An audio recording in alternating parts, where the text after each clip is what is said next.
આકાશમાંથી વરસતા વરસાદ સાથે સમગ્ર ગુજરાતમાં પથરાઈ છે હરિયાળી, ઠંડક અને ખુશહાલી.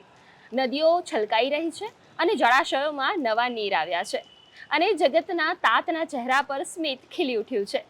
ત્યારે હું નિકેતા શુક્લ આપના માટે ગુજરાતના ખૂણે ખૂણાથી પોઝિટિવ ખબરોનો ખજાનો લઈને આવી ગઈ છું આ કાર્યક્રમ ગુડ ન્યૂઝ ગુજરાતમાં.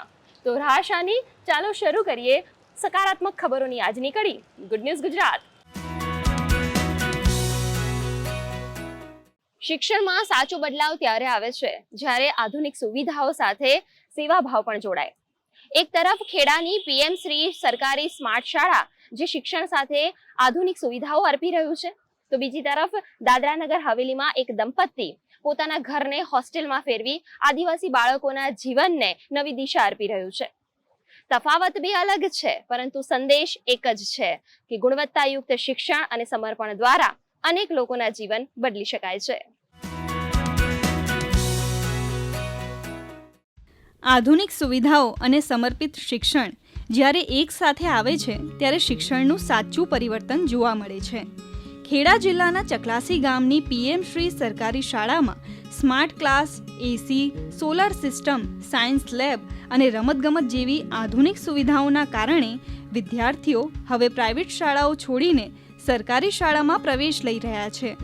બીજી તરફ દાદરા નગર હવેલીના પારજાઈ ગામમાં મહાલા દંપતી પોતાના જ ઘરને હોસ્ટેલમાં ફેરવી આદિવાસી બાળકોને અંગ્રેજી માધ્યમ સાથે સંસ્કારનું નિઃશુલ્ક શિક્ષણ આપી શિક્ષણની સાચી સેવા કરી રહ્યા છે. यहाँ हमें इंग्लिश मीडियम में बहुत अच्छी तरह से पढ़ाया जाता है ताकि हम भी बड़ों शहरों की बच्चों की तरह आगे बढ़ सके. हम हर सुबह योग करते हैं और संस्कृत के श्लोक भी बोलते हैं. यह आदिवासी बच्चों को पढ़ाना हमारे लिए सिर्फ एक नौकरी नहीं है, बल्कि एक बहुत बड़ा सेवा का काम है. श्री दशरथ महाराज जी ने जिस तरह अपने घर से इस हॉस्टल की शुरुआत की है, आज बच्चों को यह नया मकान मिला है. इससे बच्चों की पढ़ाई का माहौल बहुत बेहतर हो गया है. हमारा पूरा प्रयास है कि हम बच्चों को शहरों जैसी शिक्षा दे, इंग्लिश मीडियम वाली शिक्षा दे. દેશના બે અલગ અલગ ખૂણેથી આવેલી આ પ્રેરણાદાયી કહાનીઓ એક જ સંદેશ આપે છે કે શિક્ષણમાં પરિવર્તન માત્ર સરકારી યોજનાઓથી જ નહીં, પરંતુ શિક્ષકોના સમર્પણ અને સમાજના સહયોગથી પણ શક્ય બને છે. એક તરફ ચકલાસીની સરકારી શાળા આધુનિક ટેકનોલોજીથી નવી ઓળખ બનાવી રહી છે, તો બીજી તરફ પારજાઈમાં મહાલા દંપતી સંસાધનોની અછત વચ્ચે પણ આદિવાસી બાળકોના ભવિષ્યને ઉજ્જવળ બનાવવા દિવસ રાત કાર્યરત છે. जब मेरे पति ने अपने घर को आदिवासी बच्चों के लिए हॉस्टल का फैसला किया, तो शुरू में मैं एक औरत के लिए घर की देखभाल करना और इन सारे बच्चों की जिम्मेदारी लेना बहुत मुश्किल था. लेकिन जब मैंने इस दूर दराज के इलाके के जो गरीब बच्चों के आंखों में पढ़ने की जो चाहत देखी, तो मैंने तय किया कि मैं सिर्फ एक पत्नी के तौर पर बल्कि इन 85 बच्चों के लिए एक माँ के तौर पर भी मैं खड़ी होना चाहती हूँ. पेरेंट्स लोगों को लगा कि दशरथ भाई के घर में ही बच्चे रहते हैं और स्कूल में पढ़ते हैं, तो बच्चों को पेरेंट्स को विश्वास हुआ और फिर धीरे धीरे संख्या 12 हुई, 12 से 18 हुई, 18 से 22 हुई और अभी इस समय 85 बच्चे हमारे घर में ही रहते हैं और उनको हम शिक्षा देते हैं. જ્યાં એક તરફ સરકારી શાળામાં સ્માર્ટ બોર્ડ, ડિજિટલ શિક્ષણ, સોલર એનર્જી અને ગુણવત્તાયુક્ત માળખાકીય સુવિધાઓ વિદ્યાર્થીઓને આકર્ષી રહી છે, ત્યાં બીજી તરફ એક દંપતી પોતાના ત્યાગ અને સેવાભાવથી શિક્ષણને સમાજ પરિવર્તનનું સૌથી શક્તિશાળી સાધન બનાવી રહ્યું છે. ચકલાસી અને પારજાઈની આ બંને કહાનીઓ બતાવે છે કે જ્યારે શિક્ષણમાં નવીનતા અને સંસ્કારનો સંગમ થાય છે ત્યારે બાળકોનું ભવિષ્ય ઉજ્જવળ બને છે. બાલવાટિકાના ક્લાસરૂમને સુશોભિત કરવા માટે બાલવાટિકાના બાળકો છે તેમને રમવા લપસણી હિંચકા આ વ્યવસ્થા કરવા માટે અલગ અલગ રીતે અમને મદદ મળી છે. સાથે સાથે શાળાની અંદર સાયન્સ લેબ માટે એલબીડી કિટ પણ અમને ગવર્મેન્ટ તરફથી મળી છે. આ સિવાય બાળકોને શાળામાં આવવું ગમે, ભણવું ગમે, રમવું ગમે તેના માટે એસએસએ તરફથી બાલા ગ્રાન્ટ પણ મળી છે, જેના કારણે આજે શાળા સુશોભિત થઈ રહી છે. ન્યૂ એજ્યુકેશન પોલિસી અને એનસીએફ 2023માં પણ અનુભવજન્ય આધારિત શિક્ષણ પર ભાર મૂકવામાં આવ્યો છે અને એ બાબતને ધ્યાનમાં રાખી અને મારી શાળામાં સુંદર સાયન્સ લેબ બનાવવામાં આવી છે. આ લેબ એક એવી જગ્યા છે જ્યાં બાળકોને સુંદર અનુભવો પૂરા પાડવામાં આવે છે અને કોઈ પણ બાબત જો અનુભવથી શીખવવામાં આવે તો એ ચિરંજીવી બને છે. બાળકને ગોખવાની જરૂર પડતી નથી અને અનુભવ દ્વારા મેળવેલું એને શિક્ષણ એ જીવનમાં ગમે ત્યાં જરૂર પડે એ તેનો ઉપયોગ કરી શકે છે. મને અહીંયા આવવાથી બહુ ખૂબ સારું લાગે છે. અહીંયા સંગીત, ચિત્ર વગેરે વગેરે શીખવાનું મળે છે. મને આ સ્કૂલ બહુ ગમે છે. હું સ્પોર્ટમાં ગઈ હતી ત્યારે હું જિલ્લામાં પહેલો નંબર લાવી હતી અને મને આ સ્કૂલમાં મજા આવે છે. ખેડાથી લઈને દાદરાનગર હવેલી સુધી શિક્ષણની બે અનોખી પહેલ આજે અનેક લોકો માટે પ્રેરણારૂપ બની છે. બંને પહેલ એ વાતનો જીવંત પુરાવો છે કે સાચી દિશામાં કરાયેલો પ્રયાસ અનેક બાળકોના જીવનમાં પ્રકાશ ફેલાવી શકે છે. ગુડ ન્યૂઝ ગુજરાત માટે ખેડાથી કલ્પેશ તલાટી અને દાદરાનગર હવેલીથી વિરેન્દ્રસિંહ સાથે ટીમનો રિપોર્ટ. આપણા સમાજમાં એવા પણ કેટલાક લોકો છે કે જે જૂની વસ્તુઓમાંથી કોઈકની આવતીકાલ શોધી લે છે. વાત છે કચ્છના ભુજમાંથી આવેલી અનોખી પ્રેરણાદાયી પહેલની કે જે અન્ય લોકો માટે ઉદાહરણરૂપ બની છે, કે જેમાં શિક્ષણને બોજ રૂપે નહીં પરંતુ સંકલ્પ તરીકે જોવામાં આવી રહ્યું છે. શું છે આ સમગ્ર પહેલની વાત, જાણીએ આ ખાસ રિપોર્ટમાં. દરેક ઘરમાં એક એવો ખૂણો હોય છે જ્યાં જૂની નોટબુક, અડધી વપરાયેલી પેન, પેન્સિલ, સ્કૂલ બેગ અને અનેક સ્ટેશનરી વર્ષોથી ધૂળ ખાતી રહે છે. આપણા માટે કદાચ આ વસ્તુઓનું કોઈ મહત્વ ન હોય, પરંતુ કોઈ બાળક માટે આ જ વસ્તુઓ તેના ભણતરના સપનાની શરૂઆત બની શકે છે. ભુજનું પસ્તી ગ્રુપ આ જ વિચારને હકીકતમાં ફેરવી રહ્યું છે. જે વસ્તુઓને આપણે કચરો માનીએ છીએ એ જ વસ્તુઓને તેઓ શિક્ષણના પ્રકાશમાં ફેરવી રહ્યા છે. પસ્તી ગ્રુપ ઘરે ઘરે ભુજમાંથી પસ્તી એકત્ર કરે છે અને ત્યારબાદ જ્યારે જૂન મહિનામાં નવું સત્ર ખુલે છે ત્યારે બાળકોનું જરૂરિયાતમંદ બાળકોનું લિસ્ટ મંગાવીને અમે notebook, ballpen, pen, pencil, rubber, ફૂટપટ્ટી આવી શૈક્ષણિક કીટ નિઃશુલ્ક વિતરણ કરીએ છીએ. ભુજની અંદર પૂર આવેલું ત્યારે એક વિચાર આવ્યો કે આપણે ગરીબ છોકરાઓના પુસ્તકો, નોટબુક પલળી ગઈ હોય તો આપણે શું મદદ કરી શકીએ. આવી રીતે વિચાર આવ્યો અને મારી ટીમને મેં જાણ કરી, બધા મિત્રોને, અને અમે પછી પસ્તીનું કલેક્શન કરવાનું ચાલુ કર્યું અને પૂરેપૂરો મિત્રોનો સહયોગ ત્યારે જ મળી ગયો. એટલે 2011થી અત્યાર સુધી ચાલુ જ છે પસ્તી કલેક્શન. 2011થી હમણાં 2026ના જૂનના પ્રોગ્રામ સુધીની વાત કરું તો અત્યાર સુધી અમે 20,000 બાળકોને શૈક્ષણિક કીટનું નિઃશુલ્ક વિતરણ કરવામાં આવ્યું છે. અમારે દર વર્ષે લગભગ 1.25 લાખની આસપાસનું અમે બજેટ હોય છે. એમાં અમે એ રીતે અત્યાર સુધી કામ કરીએ છીએ. આ સેવા માત્ર બાળકોને મદદ કરતી નથી, પરંતુ સમગ્ર સમાજને એક નવી વિચારસરણી આપે છે. જ્યાં એક તરફ કચરો ઓછો થાય છે, ત્યાં બીજી તરફ શિક્ષણને નવી ગતિ મળે છે. પર્યાવરણનું સંરક્ષણ પણ થાય છે અને સમાજમાં વહેંચણીની ભાવના પણ મજબૂત બને છે. એક જ કાર્ય પરંતુ અનેક સકારાત્મક પરિણામો. દર રવિવારે ઘરે ઘરે સોસાયટી વાઇઝ કલેક્શન કરવા જાય છીએ. એટલે સવારના અમે લોકો સોસાયટી વાઇઝ સમજો મહિનામાં એક સોસાયટી બધી નક્કી કરેલી હોય છે. એ બધા પ્લાન મુજબ અમે સોસાયટીમાં જઈ સવારના 8 વાગે નીકળી જાય, 11 વાગ્યા સુધી, 10:30, 11 વાગ્યા સુધી એ બધું કલેક્શન કરીએ. એરિયા વાઇઝ દર મહિને હોય છે. અત્યાર સુધી તો ભુજનું જ મર્યાદિત રાખેલું છે. એ લોકોને જે પસ્તી એમની માટે કંઈ કિંમત નથી બહુ તો મહિનામાં 50 રૂપિયા દઈ કે અમે એ બધી મહિલાઓ પણ એકબીજાના ગ્રુપમાં જાણ કરે છે અને બધી એ રીતે એકત્રિત થઈ ને બહુ સારી એવી પસ્તી સોસાયટી વાઇઝ અમારી આગળ કલેક્ટ થાય છે. દર વર્ષે લગભગ 1200-1300 વિદ્યાર્થીઓને આપીએ જ છીએ. નોટબુકો છે, શૈક્ષણિક કીટમાં ફૂટપટ્ટી, પેન્સિલ, બોલપેનો એવું બધું. બાકી જો સ્કૂલ બેગની કોઈ જરૂરિયાત હોય તો એમને બી અમે જો જરૂરિયાત મુજબ અમે આપી શકીએ છીએ. આટલી નાની વસ્તુ જે આપણે કાઢી નાખતા હોય અને એનાથી કોઈકનું ભવિષ્ય બની જતું હોય તો આ પસ્તીદાનનું ઇનિશિયેટિવ છે કે આ વસ્તુ પૂરી થઈ શકે છે. અધરવાઇઝ અમારા જેવા હોય કે જે પોતાના સંસારમાં બિઝી હોય અને પોતાનું કામ ના પહોંચાડી શકતા હોય તો એમના માટે તો આ બહુ સારી જ વસ્તુ છે. It is a very good initiative. બધાને હું રિક્વેસ્ટ કરીશ કે પોતાનું કોન્ટ્રીબ્યુશન આમાં આપે. પસ્તી ગ્રુપની દરેક નિઃશુલ્ક કીટ પાછળ છે કોઈ અજાણ્યા દાતાનો સહયોગ, કોઈ સ્વયંસેવકની મહેનત અને કોઈ વિદ્યાર્થીના ચહેરા પર ખીલી ઉઠેલી આશા. આંકડા માત્ર ગણતરી નથી કરતા, તેઓ સમાજના બદલાતા ચહેરાની સાક્ષી બને છે. ગુડ ન્યૂઝ ગુજરાત માટે ભુજથી કૌશિક કાઠેચા સાથે ટીમનો રિપોર્ટ. ગુજરાત આજ માત્ર વિકાસની વાર્તા જ નથી લખી રહ્યું, પરંતુ તે ભારતના ટેકનોલોજીકલ ભવિષ્ય માટે એક મજબૂત કેન્દ્ર તરીકે ઉભરી રહ્યું છે. સેમિકન્ડક્ટર્સ જેવા અત્યાધુનિક ક્ષેત્રનું એક વિશાળ કેન્દ્ર પણ આકાર લઈ રહ્યું છે. આ પરિવર્તનની સૌથી વિશેષ બાબત એ છે કે યુવાનો અને દેશના ખૂણાઓમાં રહેલા નિષ્ણાતો ગુજરાત આવી રહ્યા છે. તાજેતરમાં જ વડાપ્રધાન નરેન્દ્ર મોદીના ગુજરાત પ્રવાસ દરમિયાન તેમણે આ નિષ્ણાતો સાથે મુલાકાત કરી હતી. પ્રધાનમંત્રીએ આ પ્રયાસને એક ભારત શ્રેષ્ઠ ભારતની ભાવનાને મજબૂત કરવા તરીકે ગણાવ્યો હતો. આ વિશેષ અહેવાલમાં જોઈએ કેવી રીતે બદલાતું ગુજરાત અને તેની સાથે જોડાયેલ ભારત પણ બદલાઈ રહ્યું છે.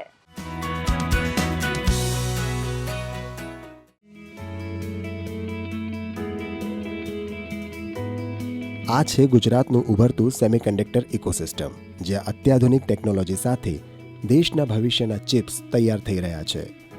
પરંતુ અહીં માત્ર ચિપ્સ જ નથી બની રહી, અહીં દેશની એકતા અને વિકાસની નવી કહાની પણ લખાઈ રહી છે. જમ્મુ કાશ્મીર, કેરળ, બિહાર, મધ્યપ્રદેશ, ઓડિશા, આસામ, રાજસ્થાન સહિત દેશના અનેક રાજ્યોમાંથી આવેલા યુવા એન્જિનિયરો આજે ગુજરાતમાં સીજી સેમિકન્ડક્ટર કંપનીમાં ખભે ખભા મિલાવીને કામ કરી રહ્યા છે. ભાષા અલગ, સંસ્કૃતિ અલગ, પરંતુ લક્ષ્ય એક જ, भारत ने वैश्विक सेमीकंडक्टर शक्ति बनावाનું. नॉर्मल लोग इंडिया के बाहर जाने के लिए सोचते हैं एडवांस टेक्नोलॉजी में काम करने के लिए, नहीं तो ऐसा सेमीकंडक्टर जैसा एडवांस्ड टेक्नोलॉजी में काम करने के लिए.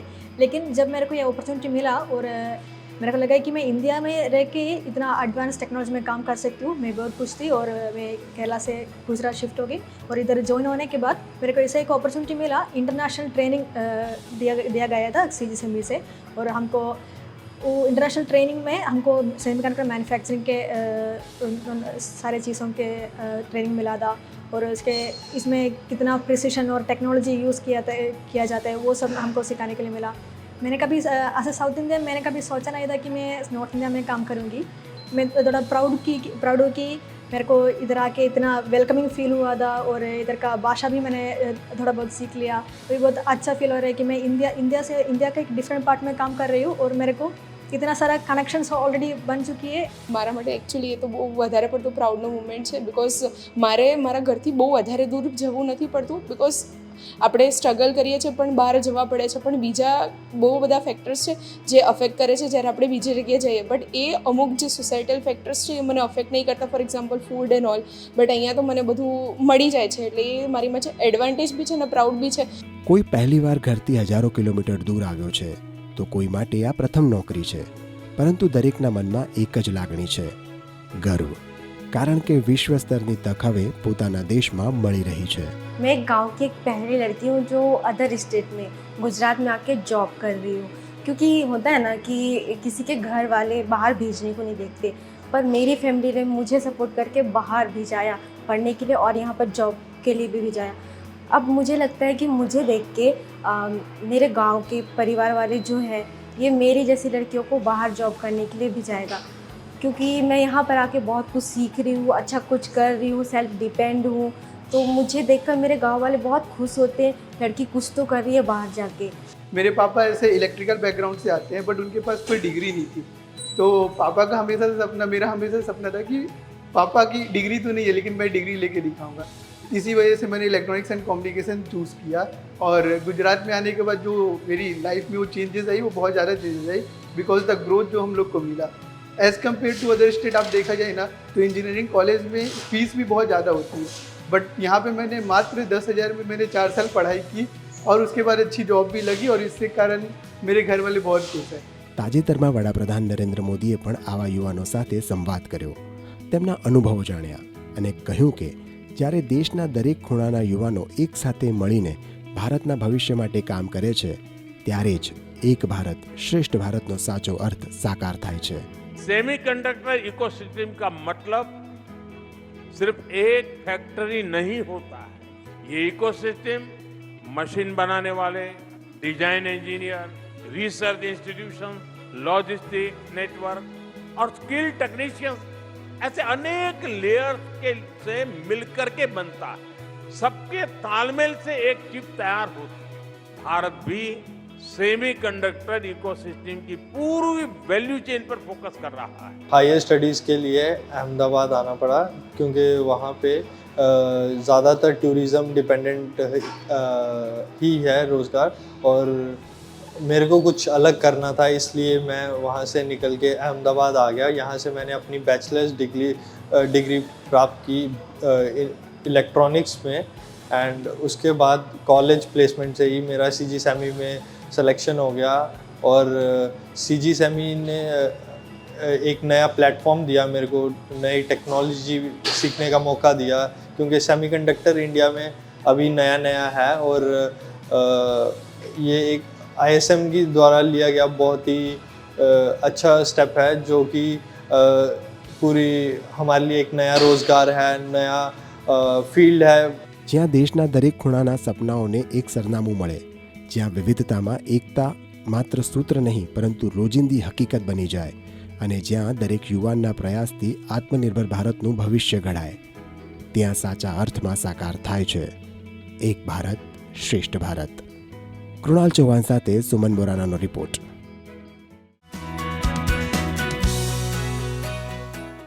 દરેક સંશોધન તુરંત નવા ચમત્કાર નથી સર્જી શકતું, પરંતુ કેટલીક શોધો ભવિષ્યના નવા રસ્તાઓ જરૂર બતાવી શકે છે. અમદાવાદમાં બાળકોના આરોગ્ય પર થયેલા અભ્યાસે અનેક નવા પ્રશ્નો ઊભા કર્યા છે, સાથે અનેક નવી શક્યતાઓ પણ આપી છે. શું છે સમગ્ર વાત, જાણીશું આ ખાસ અહેવાલમાં. અમદાવાદમાંથી એક એવી આશાજનક ખબર સામે આવી છે જે હજારો પરિવારો માટે નવી આશાનું કિરણ બની શકે છે. વર્ષોથી નાના બાળકોમાં જોવા મળતી ગૌચર ડિસીઝ ટાઈપ 2 દુર્લભ બીમારી અંગે થયેલા સંશોધનમાં મહત્વપૂર્ણ સફળતા મળી છે. અત્યાર સુધી આ બીમારીનું ચોક્કસ નિદાન કરવું મુશ્કેલ હતું, પરંતુ હવે વૈજ્ઞાનિકો વધુ સ્પષ્ટ પરિણામો સુધી પહોંચ્યા છે. જે ગૌચર ડિસીઝનો રોગ છે એક એવો રોગ છે કે જેમાં બાળક જન્મે ત્યારે નોર્મલ હોય, પણ પછી મહિનો 2 મહિના થાય ને ત્યારે એનું પેટ, એના બરોડનો ભાગ એકદમ મોટો થઈ જાય, એટલે પેટ એવું મોટું લાગે. એ પેલું કહીએ ને આપણે ગુજરાતીમાં કે હાથ પગ દાંતડીને પેટ ગાગડી, એટલે સામાન્ય એવું લાગે કે આ બાળકમાં કંઈ કુપોષણ મળતું હશે એટલે આવું થાય છે. અને સાથે સાથે એનું હિમોગ્લોબિન બી બહુ ઓછું, એટલે બાળક બહુ જ એનેમિક થઈ જાય, નબળાઈ બહુ આવે, એટલે એના લીધે બાળકને થાક પણ બહુ લાગે, હાડકાં પણ બહુ દુખે. એટલે ઘણી વખત એના હાડકામાં દુખાવો થાય, એટલે સીટ પેશન્ટો કાં તો ઓર્થોપેડિક ડૉક્ટર પાસે બી જાય, કાંઈ ચાલવામાં તકલીફ પડે એટલે. અને પછી ધીમે ધીમે એનું પ્લેટલેટ કાઉન્ટ બી ઘણું ઓછું થઈ જાય, બાળકને વાગે ને ત્યારે એને જલ્દી રૂજ ના આવે, આ બધી તકલીફો જોવા મળે. ઘણી મા બાપને એવું લાગે કે ભાઈ અમે તો સ્કેનિંગ કરાવ્યું છે તો અમને ડૉક્ટરે કેમ કીધું નહીં. પણ બાળક જન્મે ત્યારે નોર્મલ હોય, 1 મહિના પછી જ શરૂઆત થાય. કેમ? કારણ કે બાળક જે ખોરાક લે ને, ખોરાકની અંદરનો જે શર્કરાનો ભાગ છે, જે સુગરનો ભાગ, અને સાથે એનું કોમ્પ્લેક્સ લિપિડ એટલે ચરબીનો ભાગ, એ 2 વસ્તુ ડાયજેશનના સામાન્ય લીવરમાં થાય. બહુ સાદી ભાષામાં સમજીએ તો આપણા શરીરમાં દરેક કોષમાં જે ક્લિનિંગ સિસ્ટમ હોય કે એમાં જે બી બાયોલોજિકલ અથવા બાયોકેમિકલ જે વેસ્ટ ક્રિએટ થાય એને સાફ કરવાની જે આખી મિકેનિઝમ હોય, એક લાઇસોઝોમ કરીને કેશિકા હોય જે આ કામ કરતું હોય છે. જ્યારે એ કેશિકામાં ફંક્શન્સમાં ગડબડ થાય ત્યારે એમાં એ બાયોકેમિકલ વેસ્ટ ધીરે ધીરે જમા થઈને કોષના ફંક્શન્સને અને એના સ્ટ્રક્ચરને બંનેને નુકસાન કરે છે, જેના લીધે આ બીમારીના લક્ષણો જોવા મળે છે. ટાઈપ 1 અને ટાઈપ 2 એ 2 મેઇન બીમારી હોય છે. ટાઈપ 2માં ખાસ કરીને મગજને ઇન્વોલ્વ કરીને મગજને લગતી અમુક લક્ષણો બી જોવા મળતા હોય છે. આ સંશોધનમાં કુલ 19 બાળકોના અભ્યાસ બાદ જાણવા મળ્યું છે કે આ બીમારીના લક્ષણો અને તેની અસરને વધુ સારી રીતે ઓળખી શકાય છે. સંશોધકોએ બાળકોના જેનેટિક અને ક્લિનિકલ ડેટાનો ઊંડાણપૂર્વક અભ્યાસ કરીને એવા તારણો મેળવ્યા છે. આ જે ગૌચર ડિઝીઝ છે, ખાસ કરીને ટાઈપ 2 ગૌચર ડિઝીઝ છે, એ એવા પરિવારજનોમાં જોવા મળતું હોય છે જ્યાં એક જ ગોત્ર કે એક સમાજ કાં તો પછી એક જ પરિવારની અંદર વારે ઘડીએ લગ્ન થતા હોય, ને જેટલી વખતે થતું હોય એ પરિવારમાં કાં તો એ ગોત્રની અંદર આવા રોગોની માત્રા વધતી જાય છે. એ જ આપણે આ અધ્યયનથી જોવા મળ્યું. પર્ટિક્યુલરલી ગુજરાતમાં આ રોગનું પ્રમાણ કારણ કે જે 19 કેસ એમાંથી 4 કેસ ખાલી ગુજરાતમાંથી જ છે આખા, એટલે વધારે કહેવાય કે 20% લગભગ લોડ છે એમાં અહીંયા ગુજરાતમાંથી છે. અને એમાં એક જનીન તત્વની જે ખામી મળી છે કોમન અહીંયા વધારે જોવા મળી છે. 55% બાળકોમાં પેટ મોટું થઈ જાય, પેટ અને બરોનો ભાગ મોટો થઈ જાય, એના હાથ પગ બહુ પતલા રહે, તો માની લો કે એનું પ્લેટલેટ કાઉન્ટ બ્લડની તપાસ કરાવો ત્યારે એનું હિમોગ્લોબિન ઓછું જ રહે ગમે તે દવાઓ આપો પણ, અને એનું પ્લેટલેટ કાઉન્ટ છે જો ઘટેલા રહે તો માનવું કે આ બાળકમાં આ રોગ છે અને એની ખાસ એને ડૉક્ટરને પાસે જવું જોઈએ તમારે. સંશોધનનો સૌથી મોટો નિષ્કર્ષ એ છે કે જો સમયસર જેનેટિક તપાસ અને યોગ્ય માર્ગદર્શન મળે તો આ બીમારીને વહેલી તકે ઓળખી શકાય છે. એક ટેકનિક છે જેના અધ્યયન પરથી આપણને ખબર પડતી હોય છે કે આ બાળકને કોઈ આપણા રંગસૂત્રમાં તકલીફ છે કે નહીં, જેને આપણે DNA સિક્વન્સિંગ કહીએ છીએ.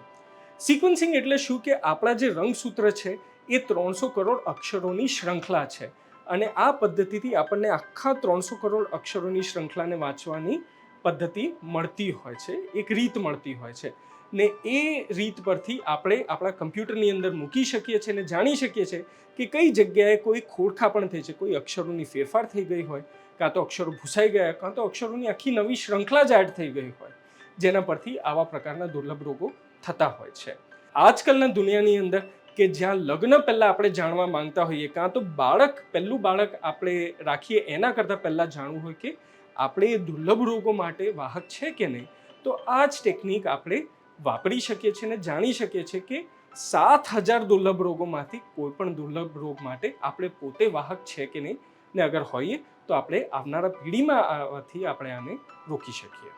આશા છે કે આગામી વર્ષોમાં આવી શોધો વધુ બાળકોના જીવનમાં નવી ખુશીઓ અને નવી સંભાવનાઓ લઈને આવશે. ગુડ ન્યૂઝ ગુજરાત માટે અમદાવાદથી કેમેરામેન કૃણાલ ચૌહાણ સાથે શ્વેતા યાદવનો રિપોર્ટ. પુસ્તક જેને આપણે આંખોથી વાંચીએ છીએ પણ આંખો જે સાથ ના આપે તો શું જ્ઞાનની દિશા અટકી જાય? રાજકોટમાં એક એવી જગ્યા આવેલી છે કે જ્યાં શબ્દો લખાતા નથી પણ અનુભવાય છે, જ્યાં દરેક પાના ઉપર સ્યાહી નથી પરંતુ જીવનના સપનાઓ લખાયેલા છે. છેલ્લા 6 દાયકાથી પણ વધુ સમયથી આ પુસ્તકાલય માત્ર પુસ્તકો નથી આપતું પરંતુ દ્રષ્ટિ વિનાના જીવનને શિક્ષણ, આત્મવિશ્વાસ અને સ્વાભિમાનની નવી દિશા આપી રહ્યું છે. તો ચાલો જોઈએ આ અનોખું પુસ્તકાલય. દરેક સંસ્કારી સમાજની ઓળખ તેના પુસ્તકાલયોથી થાય છે, પણ રાજકોટનું આ પુસ્તકાલય માત્ર પુસ્તકોનું ભંડાર નથી પરંતુ આશાનું સરનામું છે. વર્ષ 1973માં જ્યારે ગુજરાતમાં બ્રેઇલ સાહિત્ય ખૂબ જ મર્યાદિત હતું ત્યારે દ્રષ્ટિબાધિત વિદ્યાર્થીઓ સુધી જ્ઞાન પહોંચે એ હેતુથી શરૂ થયું આ અનોખું બ્રેઇલ પુસ્તકાલય. સમય બદલાયો, ટેકનોલોજી બદલાઈ, વાંચવાની રીત બદલાઈ, પરંતુ આ પુસ્તકાલયનો ધ્યેય રહ્યો અકબંધ. આજે અહીં 4000થી વધુ બ્રેઇલ પુસ્તકો, સાહિત્ય, સ્પર્ધાત્મક પરીક્ષાની સામગ્રી, ધાર્મિક ગ્રંથો અને સામયિકો શાંતિથી પણ સતત જ્ઞાનનો પ્રકાશ ફેલાવી રહ્યા છે. 1 જાન્યુઆરી 1973ના દિવસે આપણે આ સંસ્થાની સ્થાપના કરી. રાજકોટ શહેરમાં અંધ વિદ્યાર્થીઓ માટે કે અંધ ભાઈઓ માટે કોઈ પ્રવૃત્તિ નહોતી ચાલતી. 1973ની વાત છે. ત્યારે અંધ દીકરીઓની એક સંસ્થા હતી પણ પુરુષ માટેની કોઈ સંસ્થા નહોતી, એટલે આપણે 1973માં આ સંસ્થાની સ્થાપના કરી. 3 વિદ્યાર્થીઓની શરૂઆતથી આપણે આ સંસ્થાની સ્થાપના કરી. અત્યારે હાલની સ્થિતિએ સંસ્થાની અંદર 70 અંધજનો રહે છે. એને ખાવા પીવા રહેવાની આ તે બધી સગવડ નિઃશુલ્ક કરવામાં આવે છે. અમને જે અહીંયા વિનામૂલ્ય સુવિધા આપે છે ને એવું કદાચ રાજકોટમાં અમે દીવો લઈને ગોતશું ને તો અમને આવા સાહેબ નહીં મળે, અને એક પણ ચાર્જ લીધા વગર આ સંસ્થા અમને એટલા ખુશ રાખે છે જાણે અમે સ્વર્ગ સ્વરૂપમાં અમે છીએ અત્યારે.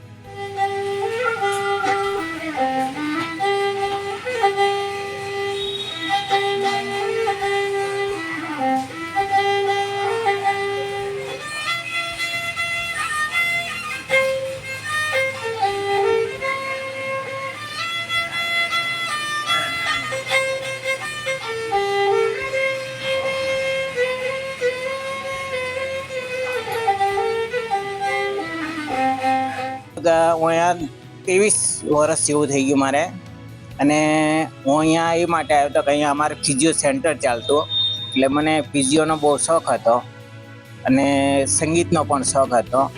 એટલા માટે હું અહીંયા આવ્યો હતો.